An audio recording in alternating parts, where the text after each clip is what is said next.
अगली ट्रेंडिंग खबर यह है कि कोविड-19 के केस 113 से मौतवस्ता। मंत्रालय के मुताबिक पिछले 24 घंटे में 16,838 नए कोविड-19 केस दर्ज हुए हैं। पूरे देश में कोविड-19 के केस अब तक 1,11,73,761 हो गई है। देश में कोरोना वायरस के खिलाफ वैक्सीन अभियान के बीच कोविड के नए मामलों के बाद एक बार फिर तेजी से देखने को मिल रही है। भारत में आज कोरोना के केस 17,000 से कुछ कम नए मामले सामने आए हैं। स्वास्थ्य मंत्रालय की ओर से शुक्रवार सुबह जारी आंकड़ों के मुताबिक पिछले 24 घंटे में 16,838 नए कोविड-19 केस दर्ज किए हैं, जिसमें से 113 लोगों की मौत हो गई है। देश में अब तक 1,57,548 लोग घातक वायरस की वजह से जान गंवा चुके हैं। एक महीने में 125 रुपये महंगी हुई रसोई गैस। महिलाओं ने तो जुटा ली अपनी मिट्टी के चूल्हे। तो दोस्तों, मध्य प्रदेश की रसोई गैस में बढ़ते दामों को अक्सर सरकारी की चर्चित उज्ज्वला योजना पर पड़ता जा रहा है। रसोई गैस यानी एलपीजी की कीमत में इजाफा उज्ज्वला योजना के लाभाधिकारियों को दिए जाने वाले सब्सिडी सिलेंडर के साथ सभी श्रेणियों में हुआ है। एक महीने में रसोई गैस के दाम चौथी बार बढ़े हैं और ऐसे में मध्य प्रदेश के आदिवासियों बहुत जिलों में कई परिवार फिर से चूल्हे पर लौट आए हैं। बता दें कि फरवरी से 4 बार रसोई के दाम बढ़ चुके हैं। एक महीने में करीब 125 रुपये से ज़्यादा। 1 मार्च रसोई के गैस के दाम 25 रुपये का इजाफा हुआ है, जिसके बाद दिल्ली में गैस सिलेंडर की कीमत अब 819 रुपये हो चुकी है। अभी तक ये 794 रुपये हुआ करती थी। इससे पहले फरवरी में रसोई गैस की कीमत 3 बार बढ़ चुकी है। राम मंदिर के खिलाफ ट्रस्ट ने खरीदी 7,295 वर्ग फुट जमीन। अब 70 नहीं 107 एकड़ में फैला होगा मंदिर। हाँ दोस्तों, राम जन्मभूमि तीर्थ क्षेत्र ने राम जन्मभूमि परिसर के पास 7,285 वर्ग फुट जमीन खरीदी है। भव्य मंदिर का निर्माण कर रहे ट्रस्ट ने 7,295 वर्ग फुट जमीन खरीद के 1,373 रुपये प्रति वर्ग फुट की दर से 1 करोड़ रुपए दिए हैं। राम मंदिर परिसर का विस्तार 70 एकड़ से बढ़ाकर 107 एकड़ करने की योजना के तहत राम जन्मभूमि तीर्थ क्षेत्र ने राम जन्मभूमि परिसर के पास 7,285 वर्ग फुट जमीन खरीदी है।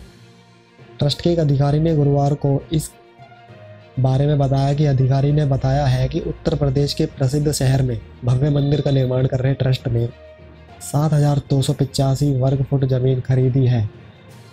अगली ट्रेंडिंग खबर ये है कि रेलवे प्लेटफॉर्म रेलवे टिकटों की महंगाई हुई 3 गुना ज़्यादा। जो टिकट मिलती थी 10 रुपये की, अब मिलेगी 30 रुपये में। दोस्तों, पेट्रोल, डीजल और रसोई गैस की कीमतें तो आदमी की जेब खाली कर ही रही हैं। अब रेलवे ने भी अपना नंबर लगा दिया। रेलवे की टिकट हो गई 3 गुना ज़्यादा। अब आपको 10 रुपये की टिकट देनी होगी 30 रुपये की, और कई देशों में तो ये 10 रुपये की टिकट 50 रुपये की भी कर दी गई है। मुंबई में छत्रपति शिवाजी महाराज टर्मिनल, दादर और लोकमान्य तिलक टर्मिनल तथा पास के ठाणे, कल्याण, पनवेल और भिवाड़ी में प्लेटफॉर्म टिकट 10 रुपये की बजाय 50 रुपये कर दी गई है। नई दर मुंबई में 1 मार्च से लागू कर दी थी और 15 जून तक ये प्रभावी रहेगी। दोस्तों, अगली ट्रेंडिंग खबर ये निकल के आ रही है कि वी यूज़र्स की खुशखबरी आई है। वी यूज़र्स को एक रिचार्ज के साथ बहुत बड़ा फ़ायदा होने वाला है। इस रिचार्ज प्लान में हो रहेगा इंश्योरेंस पॉलिसी आपकी। वोडाफोन आइडिया ने ऐलान किया है कि यूज़र्स 51 रुपये और 301 रुपये वाले प्रीपेड प्लान के साथ हेल्थ इंश्योरेंस का फ़ायदा भी ले सकते हैं। कंपनी की वेबसाइट के मुताबिक इन प्लान्स के तहत बीमार होने वाले पर यूज़र को 10 दिन तक अस्पताल में भर्ती होने तक हर दिन 1,000 रुपये दिए जाएंगे। वहीं अगर कोई आईसीयू में भर्ती होता है तो उसे हर दिन 2,000 रुपये मिलेंगे। इस हेल्थ इंश्योरेंस का फ़ायदा 18 से 55 साल तक के लोगों को ही मिलेगा। अगली ट्रेंडिंग खबर ये निकल के आ रही है कि हैदराबाद की आधी से ज़्यादा जनता हुई कोरोना से संक्रमित। जी हाँ दोस्तों, 75% लोगों को पता ही नहीं चला कि वो कोरोना से ग्रस्त हो चुके हैं। तेलंगाना की राजधानी हैदराबाद के एक सर्वे के बाद ही पता चला कि शहर के आधे से ज़्यादा लोगों को तो कोरोना संक्रमण हो चुका है। दरअसल ICMR की ओर से कराए गए इस सर्वे में जिले सर्वो प्रिवेलेंस कहा जाता है, इसमें इस बात का खुलासा हुआ है। सर्वे के मुताबिक 54% जनता को सोर्स कोविड-19 के खिलाफ एंटीबॉडीज़ मिली है, जो बताता है कि इन लोगों को कोरोना संक्रमित है। वहीं 75% आबादी सीरो पॉजिटिविटी लोगों को खबर ही नहीं चली कि वह कोरोना संक्रमित हुए हैं। अगली ट्रेंडिंग न्यूज़ है खुशखबरी की। रेलटेल ने देश के 4000 रेलवे स्टेशन पर दिया है प्रीपेड वाईफाई सर्विस की शुरुआत। रेलटेल देश के 5950 स्टेशनों पर फ्री वाईफाई सर्विस दे रहा है। इसके लिए स्मार्टफोन यूजर्स को OTP के जरिए वेरिफिकेशन कराना पड़ेगा। इसकी सर्विस के तहत अभी देश के 4000 रेलवे स्टेशनों पर यात्री prepaid high speed internet service का इस्तेमाल कर पाएंगे। इसके लिए यात्री नेट बैंकिंग, ई-वॉलेट और क्रेडिट कार्ड से भुगतान कर सकेंगे।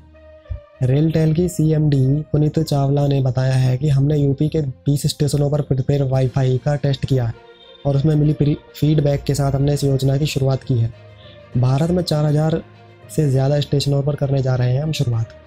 हमारी योजना सभी स्टेशनों के रेल वायर वाईफाई से जोड़ने की है। ये है इनके प्रीपेड प्लान्स। तो अगली ट्रेंडिंग खबर ये है। PM मोदी बोले वैक्सीन के जरिए मानवता की सेवा कर रहा है भारत, दुनिया का बड़ा बनेगा ब्रांड। PM मोदी ने बोला हमारी सरकार मानती है कि हर चीज़ में सरकार का दखल समाधान की वजह समस्या ज़्यादा पैदा करता है। उन्होंने कहा कि देश का बजट और देश के लिए पॉलिसी मेकिंग सिर्फ सरकारी प्रक्रिया ना रहे, देश के विकास से जुड़े हर स्टेक होल्डर्स को इसका पॉजिटिव इफेक्ट एंगेजमेंट हो। उन्होंने कहा ये PLI जिस सेक्टर के लिए है उनको तो लाभ हो ही रहा है, इससे सेक्टर से जुड़े इकोनॉमिस्ट को फ़ायदा होगा।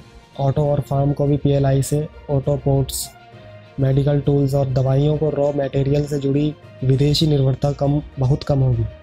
उन्होंने कहा कि भारत आज जिस नम्रता और कर्तव्य भाव से मानवता की सेवा कर रहा है, इससे पूरी दुनिया में भारत अपने आप में एक बहुत बड़ा ब्रांड बन गया है। भारत की एक साख और पहचान निरंतर कई ऊंचाइयों पर पहुंच रही है। उन्होंने कहा भारत में आज जो विमान वैक्सीन की लाखों डोज लेकर दुनिया भर में जा रहे हैं, वे खाली नहीं आ रहे हैं।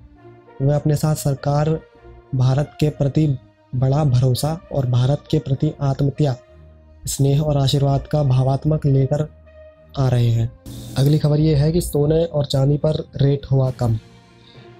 सोने का रेट 44,372 प्रति 10 ग्राम पर आ गया है। सोना बुधवार को 44,579 प्रति 10 ग्राम के भाव पर बंद हुआ था और गुरुवार को सोना और गिर गया और चांदी 1,270 रुपये से नीचे गिर गई है, जो पहले 66,598 रुपये प्रति किलोग्राम पर आ गई है, जो पहले 67,815 पर बंद हुई थी। अगली ट्रेंडिंग खबर ये आ रही है कि विराट कोहली ने टेस्ट मैच पर 7 साल बाद सीरीज में 2 बार 0 पर आउट हुए हैं। विराट कोहली। तो सबसे आखिरी और सबसे बड़ी खबर, आयशा की 70 मिनट की कॉल रिकॉर्डिंग ने बड़ा किया खुलासा। पति ने कहा तू मर जा और जो वीडियो बनाए वो मेरे पास भेज दिए। तो दोस्तों, आत्महत्या करने से पहले आयशा ने आरिफ से फ़ोन पर बात की थी। दोनों के बीच करीब 70 मिनट तक बात हुई थी। पुलिस को ये रिकॉर्डिंग मिली है। कॉल के दौरान आरिफ ने आयशा से कहा तू मर जा और मरने के बाद वीडियो भेज दियो। तो दोस्तों, देखते रहे MST हिंदी न्यूज़। धन्यवाद।